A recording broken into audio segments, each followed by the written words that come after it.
미국과 한국, 일본 3국의 외교장관들이 탄도미사일 기술을 활용한 북한의 군사정찰 위성 발사를 규탄했습니다.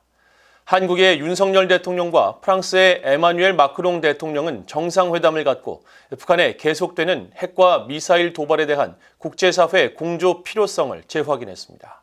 첫 소식 안준호 기자가 보도합니다. 북한의 정찰위성 발사와 관련해 미국의 토니 블링컨 국무장관과 한국의 박진 외교부 장관, 일본의 가미카와 요코 외무상이 24일 3자 전화협의를 했습니다. 미국 국무부는 3국 외교장관들이 다수의 유엔 안보리 결의를 위반하고 영내 불안정을 야기하는 북한의 발사 행위를 강력히 규탄했다고 보도자료를 통해 밝혔습니다. 이어 외교장관들은 북한의 무책임하고 불법적인 행동에 대응하기 위해 캠프 데이비드 정상회의 정신에 따라 3국 간 긴밀한 협의를 지속해 나갈 것을 확인했다고 강조했습니다.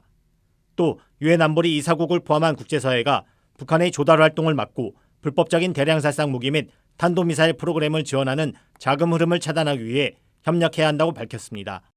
이와 함께 블링컨 장관은 한국과 일본에 대한 미국의 철통 같은 방위 공약을 재확인했다고 밝혔습니다. 앞서 한국의 윤석열 대통령과 프랑스의 에마뉴엘 마크롱 대통령이 24일 파리 엘리제궁에서 정상회담을 가졌습니다. 두 정상은 북한의 계속되는 핵미사일 도발에 대한 국제사회 공조 필요성에 대해 공감했으며 마크롱 대통령은 특히 북한 문제에 관한 한국의 대응과 관련해 전적인 연대와 지지를 표명했다고 한국 대통령실이 전했습니다. 또 두 정상은 미래 첨단 산업 분야와 기후변화, 탈석탄화, 재생에너지 개발 협력을 강화하기로 하고 미국에 이어 두 번째로 많은 56개의 원전을 가동 중인 프랑스의 마크롱 대통령은 한국의 무탄소 에너지 이니셔티브에 대한 지지도 표명했습니다.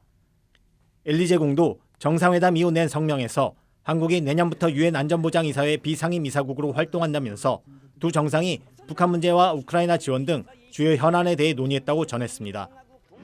이어 두 정상은 러시아에 대한 북한의 무기 제공을 강력히 규탄했으며 북한의 핵과 탄도미사일 프로그램 추구에 대해서도 최대한 단호하게 대처해야 한다는 데 공감했다고 전했습니다.